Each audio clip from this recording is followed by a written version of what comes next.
Assalamu alaikum class. Bismillahirrahmanirrahim. I am back, your teacher Irsa Afzal with your lecture number 4 for week number 2. Okay class, last आप लोगों ने जितने भी topics cover किए हैं उसके बारे में मैं थोड़ा सा ओवरव्यू आपको दे देती हूँ। एक्चुअली स्टैटिस्टिक्स सब्जेक्ट क्या होता है? स्टैट एक ऐसा सब्जेक्ट है जिसमें हम लोग डेटा को प्रोसेस करने के बारे में, डेटा की कलेक्शन और डेटा से रिलेटेड हर काम जो होता है वो हम लोग स्टैट्स में सीखते हैं। अब डेटा क्या होता है इसके बारे में मैंने आपको ओवरव्यू दिया कि डेटा बेसिकली एक आपके पास न्यूमेरिकल फैक्ट्स एंड फिगर्स होते हैं जिनको कलेक्ट किया जाता है फॉर गेटिंग इन्फॉर्मेशन, और अपनी स्टैटिस्टिकल टूल्स अप्लाई करके हम लोग प्रेडिक्शन और डिफरेंट जो है नेक्स्ट प्रोसेस कर सकते हैं। फिर हम लोगों ने पढ़ा कि डेटा मेजरमेंट लेवल्स कौन से होते हैं, उन स्केल्स के बारे में थोड़ा सा ओवरव्यू दे देती हूँ। नॉमिनल होता है, ऑर्डिनल, फिर उसके बाद हम लोगों ने पढ़ा ऑर्डिनल होता है, रेशियो होता है और इसके अलावा इंटरवल स्केल होता है। देन आप लोगों ने पढ़ा कि जो डेटा सोर्सेज जो हैं वो कौन कौन से होते हैं, प्राइमरी सोर्स होता है और सेकेंडरी सोर्स होता है। फिर आप लोगों ने पढ़ा कि जब आप लोगों के पास प्राइमरी सोर्स होता है उसमें आप लोग किस तरह से अपनी सैम्पलिंग करते हो और सैम्पलिंग टेक्निक्स कौन सी सिचुएशन में, कौन से डेटा के लिए किस तरह की सैम्पलिंग सिचुएशन यूज़ की जा सकती है। मीन्स आप लोगों की पॉपुलेशन डिफरेंट टाइप्स की होती हैं। आपको बताया गया कि पॉपुलेशन डिफरेंट टाइप्स की होती है और हमें वो सैम्पलिंग करनी पड़ती है सैम्पल को सिलेक्ट करने के लिए जो आपकी पॉपुलेशन की काइंड को सूट करे। फिर इसीलिए आप लोगों को मैंने आपके लास्ट 2 सैम्पलिंग टेक्निक सिखाई। प्रोबेबिलिटी सैम्पलिंग में सिंपल रैंडम सैम्पलिंग एंड आप लोगों ने पढ़ा सिंपल रैंडम सैम्पलिंग में क्या होता है, प्रोबेबिलिटी सैम्पलिंग और नॉन प्रोबेबिलिटी सैम्पलिंग के बारे में थोड़ा सा आपको बताया कि प्रोबेबिलिटी सैम्पलिंग क्या होती है, जिसमें आप लोगों की हर यूनिट के आपके सिलेक्शन के चांसेस इक्वल होते हैं सैम्पल में। तो जब आप लोगों के हर यूनिट के सैम्पल में सिलेक्शन के चांसेस इक्वल होंगे, इक्वल प्रोबेबिलिटी होगी, तो उसको हम लोग कहेंगे सिंपल रैंडम सैम्पलिंग।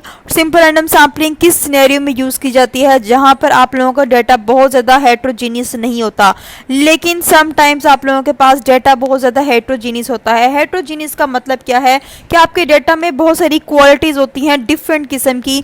हर क्वालिटी को हमें चेक करना होता है। हर क्वालिटी को चेक करने के लिए हम लोग दूसरी टाइप की टेक्निक यूज़ करते हैं जिसको कहा जाता है स्ट्रेटिफाइड सैम्पलिंग। जिस डेटा में आपकी हेट्रोजीनाइटी बहुत ज़्यादा हो जाती है वहाँ पर आप लोग क्या करते हैं, होमोजीनियस ग्रुप्स के जो है वो होमोजीनियस ग्रुप्स बना लेते हैं जिनको स्ट्रेटास कहा जाता है। फिर उन स्ट्रेटास में से आप लोगों को यूनिट्स की सिलेक्शन करनी होती है और वो यूनिट्स की सिलेक्शन आपके पास स्ट्रेटिफाइड रैंडम सैम्पलिंग के थ्रू होती है। फिर क्लास सुन ले, स्ट्रेटिफाइड सैम्पलिंग कहाँ पर यूज़ होती है? जब हमारे पास पॉपुलेशन में हेट्रोजीनाइटी यूनिट्स बहुत ज़्यादा होते हैं। मींस एक तरह के यूनिट्स नहीं होते, डिफरेंट काइंड के यूनिट्स आप लोगों के पॉपुलेशन में होते हैं। जब आपके पास इस तरह की पॉपुलेशन होती है तब आप लोग क्या करते हो, आपके ऐसे डेटा को आप लोग होमोजीनियस ग्रुप्स में डिवाइड कर देते हो और इन होमोजीनियस ग्रुप्स के आप लोग स्टेटस बना लेते हो और स्टेटस में से सैम्पलिंग करते हो। इसकी मैं आपको एग्जांपल देती हूँ। मैंने आपको प्रीवियस लेक्चर में भी एग्जांपल दी। जैसे पंजाब यूनिवर्सिटी के स्टूडेंट्स है, किसी भी यूनिवर्सिटी के स्टूडेंट हैं, आप स्टूडेंट्स की क्वालिटी ऑफ एजुकेशन के बारे में सर्वे करने जा रहे हैं। आप लोग क्या करोगे, आपके पास डिफरेंट डिपार्टमेंट्स होंगे उस यूनिवर्सिटी में। आप उन डिफरेंट डिपार्टमेंट्स को आप लोग क्या करोगे, स्टेटस बना लोगे, डिफरेंट ग्रुप्स बना लोगे ताकि हर डिपार्टमेंट की इंफॉर्मेशन आपको मिल सके, क्योंकि हर डिपार्टमेंट के स्टूडेंट की स्टडी क्राइटेरिया डिफरेंट होता है। आपको हर जो है डिपार्टमेंट की इंफॉर्मेशन चाहिए कि हर डिपार्टमेंट में आपकी स्टडी कैसी जा रही है, क्वालिटी ऑफ एजुकेशन कैसी है, तो आप लोग हर डिपार्टमेंट के स्टूडेंट्स को सिलेक्ट करना चाहोगे। लेकिन अगर ऐसी सिचुएशन में आप लोग सिंपल रैंडम सैम्पलिंग यूज़ कर लेते हैं तो सिंपल रैंडम सैम्पलिंग में क्या होगा कि एक ही डाटा रिवाइज हो सकता है बार बार और एक ही जो आपके पास डिपार्टमेंट है वहाँ से आप लोगों की ज़्यादा स्टूडेंट सिलेक्ट हो सकते हैं और काफ़ी जो आप लोगों के डिपार्टमेंट है वो मिस भी हो सकते हैं। हो सकता है कि वो रैंडम सिलेक्शन में आपके सैंपल में उनकी सिलेक्शन ना हो उन यूनिट्स की। सो हर यूनिट की यानी हर क्वालिटी को आप लोग आइडेंटिफाई करना चाहते हो अपने पॉपुलेशन की, तो वहाँ पर हेट्रोजीनियस जहाँ पर बहुत ज़्यादा यूनिट्स हों वहाँ पर हम सिमिलर ग्रुप्स बना लेते हैं, यानी एक जैसे मिलते हुए यूनिट्स के ग्रुप्स बना लेते हैं जिनको कहा जाता है है स्ट्रेटास। उन होमोजीनियस ग्रुप्स को आप लोग स्ट्रेटास बनाकर उस स्ट्रेटास में से फिर सैम्पलिंग करते हो, रैंडम सैम्पलिंग, उसको कहा जाता है स्ट्रेटिफाइड सैम्पलिंग। अब स्ट्रेटिफाइड सैम्पलिंग की मैं यहाँ पर डेफिनेशन बोल रही हूँ जो स्क्रीन पर शो हो रही है। In stratified sampling the population is divided into sub groups called as strata and then sample is independently drawn from each stratum. यानी आपकी स्ट्रेटिफाइड सैम्पलिंग में क्या होती है, पॉपुलेशन के आप लोगों को सब ग्रुप्स बना दिए जाते हैं, देन उन सब ग्रुप्स में से सैम्पलिंग की जाती है। जैसे मैंने बताया कि हेट्रोजीनियस यूनिट्स को होमोजीनियस ग्रुप्स में चेंज किया जाता है, होमोजीनियस ग्रुप्स में से फिर सैम्पलिंग की जाती है, तो वो स्ट्रेटिफाइड सैम्पलिंग होती है। The strata are constructed in such a way that they are homogeneous with themselves। Strata इस तरह से कंस्ट्रक्ट किए जाते हैं कि वो हर जो स्ट्रेटा है वो अपने ग्रुप के अंदर उनके जितने यूनिट्स होते हैं वो सिमिलर होते हैं, होमोजीनियस होते हैं। ओके क्लास, होमोजीनियस हेट्रोजीनियस के बारे में मैं बता देती हूँ। होमोजीनियस ग्रुप्स कौन से होते हैं, एक जैसे जिनमें क्वालिटीज़ एक जैसी हो। हेट्रोजीनियस यूनिट्स कौन से होते हैं, जिनमें क्वालिटी डिफरेंट होती है।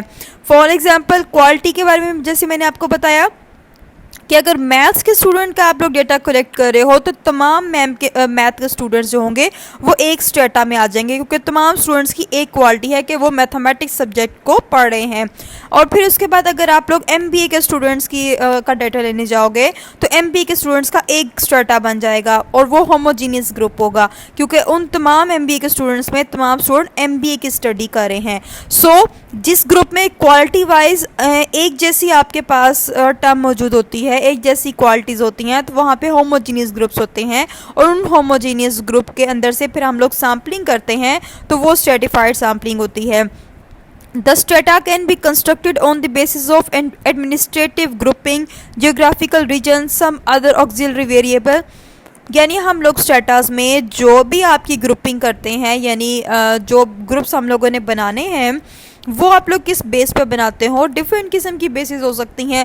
हो सकता है कि आप लोगों को एरिया वाइज जो है वो ग्रुपिंग करनी पड़े, यानी कि अगर आप पाकिस्तान के लोगों की कुछ जो है वो स्टडी करना चाह रहे हो, फॉर एग्जांपल वुमेन एम्पावरमेंट को सर्वे करना चाह रहे हो, तो आप लोग मुख्तलिफ सिटीज़ को स्ट्रेटास कह सकते हो। तो ये आप लोगों के ऊपर डिपेंड करता है कि आप एरिया वाइज किस तरह की स्टडी कर रहे हो। So the strata can be constructed on a basis of administrative grouping, geographical region, some other auxiliary variable। Stratified sampling gives better representation to different cross sections of the population। Stratified sampling एक better किस्म की representation देता है, क्योंकि इसमें जो homogeneous groups होते हैं बेसिकली आपके पास जितने स्टेटस होते हैं वो तमाम population के हर क्वालिटी को डिफाइन कर रहे होते हैं। सो स्ट्रेटिफाइड सैम्पलिंग जो होती है वो बेटर आपके पास data, cross sectional data provide करता है। So there are little chances of exclusion of any major group of the population, क्योंकि यहाँ पर मेजर किस्म की इक्वालिटीज़ के जो है वो मिस होने के चांसेस कम है। जैसे सिंपल रैंडम सैम्पलिंग में हम रैंडम सैम्पलिंग कर रहे हैं तो कई किस्म की आपकी क्वालिटीज़ पॉपुलेशन की यूनिट्स की मिस हो सकती हैं, तो यहाँ पर स्ट्रेटिफाइड में ऐसे चांसेस बहुत कम होते हैं। क्लस्टर सैम्पलिंग नेक्स्ट आपकी थर्ड टेक्निक है, क्लस्टर सैम्पलिंग। क्लस्टर सैम्पलिंग क्या होती है, जब आप लोगों के पास जियोग्राफिकली डाटा बहुत लार्ज होता है, ये वैसे ही आप लोगों के डाटा बहुत ही ब्लॉक्स बने होते हैं और बहुत ही लार्ज नंबर ऑफ डाटा आपके पास होता है, वहाँ पर हम लोग क्लस्टर सैम्पलिंग करते हैं और अपने डाटा के ब्लॉक्स बनाते हैं और उन ब्लॉक्स को क्लस्टर्स कहा जाता है। अब इसकी डेफिनेशन स्क्रीन पे आपको शो हो रही है। It consist of forming suitable clusters of contiguous population units and surveying all the units in a sample of clusters.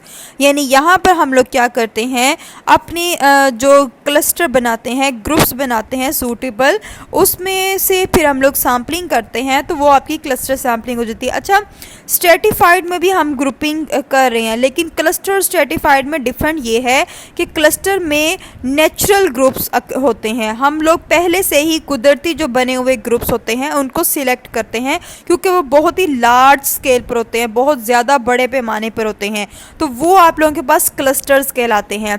और क्लस्टर्स के विद इन यूनिट्स जो होते हैं वो हमेशा हेट्रोजीनियस होते हैं, जबकि स्ट्रेटिफाइड के विद इन जो ग्रुप के यूनिट्स होते हैं वो होमोजीनियस होते हैं। तो ये आप लोगों ने डिफरेंस याद रखना है क्लस्टर सैम्पलिंग में और स्ट्रेटिफाइड सैम्पलिंग में।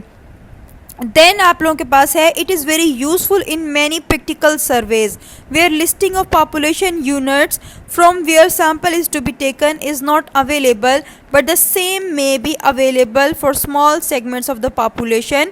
यानी ये बहुत ही यूजफुल है प्रैक्टिकल सर्वेस के लिए जहाँ पर पॉपुलेशन की यूनिट्स की लिस्ट जो होती है वो अवेलेबल नहीं होती, लेकिन सेम वे में अवेलेबल होती है for the small segment of population. यानी आप लोगों के बहुत ज़्यादा लार्ज स्केल पर लोगों की लिस्ट मौजूद नहीं होती है। हम लोग क्या करते हैं, वो लार्ज यूनिट्स को क्लस्टर सिलेक्ट कर लेते हैं। एज अ क्लस्टर उनको सिलेक्ट करने के बाद आप लोग उनमें से जो लिस्ट ऑफ पीपल है वो सिलेक्ट कर सकते हैं for your sample. It is cost saving but less efficient as compare to other method of sampling. इसमें आप लोगों की कॉस्ट तो सेव होती है, लेकिन ये एक लेस एफिशिएंट मेथड है बाकी तमाम मेथड से। नेक्स्ट आपकी आती है multi stage sampling. Multi stage sampling क्या होती है? The procedure which consist of first selecting the clusters and then randomly choosing a specified number of units from each selected cluster is known as two stage sampling. यानी इस procedure में क्या है कि आपके पास पहला आपका क्या स्टेज होगा कि आप लोगों ने क्लस्टर की सिलेक्शन करनी है। क्लस्टर की सिलेक्शन करने के बाद फिर उसमें से रैंडमली जो स्पेसिफाइड नंबर ऑफ यूनिट्स हैं हर क्लस्टर में से वो सिलेक्ट करने हैं। तो ये आपके पास टू स्टेज सैम्पलिंग हो गई। Then the cluster that form from the units of sampling at first stage are called at the primary stage units and elements with in cluster are known as secondary stage units and so on. यानी जो clusters हम select करते हैं sampling के लिए पहले वो हमारे पास प्राइमरी स्टेज है, और जब हम उस क्लस्टर के अंदर से यूनिट्स को सिलेक्ट करेंगे तो वो आपके पास सेकेंडरी स्टेज होगी। ये आपके पास कहलाती है multi stage sampling. Fourth type of technique आपके पास क्या होती है? Systematic sampling. सिस्टमेटिक सैम्पलिंग क्या होती है? The method in which only the first unit is selected at random.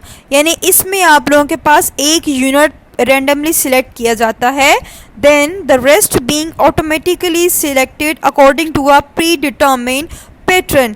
यानी बाकी यूनिट्स जो हैं आप लोगों के प्री डिटर्मिन्ड पैटर्न के तौर पर ऑटोमेटिकली सिलेक्ट होते जाते हैं and is known as systematic sampling. Okay class, systematic sampling की बहुत ही अच्छी टेक्निक है, लेकिन इसमें क्या होता है कि आपके इसके नाम से शो हो रहा है कि हमने सिस्टमेटिक कुछ करना है, सिस्टमेटिक टाइप की सैम्पलिंग करनी है। इसमें आप लोग क्या करते हो, पहले आप लोग अपने पॉपुलेशन को सिस्टमेटिकली अरेंज कर लेते हो। अरेंज करने के बाद रैंडमली फर्स्ट यूनिट उसमें से सिलेक्ट करते हो। जब उसमें से फर्स्ट यूनिट सिलेक्ट कर लेते हो रैंडमली, बाकी यूनिट्स जो हैं एक स्पेसिफिक डिस्टेंस के साथ वो बाकी यूनिट्स उसमें सिलेक्ट होते जाते हैं। यही यहाँ पर बताया है कि प्री डिटर्मिन्ड पैटर्न के अकॉर्डिंग जो है बाकी यूनिट्स उसमें से सिलेक्ट हो जाते हैं।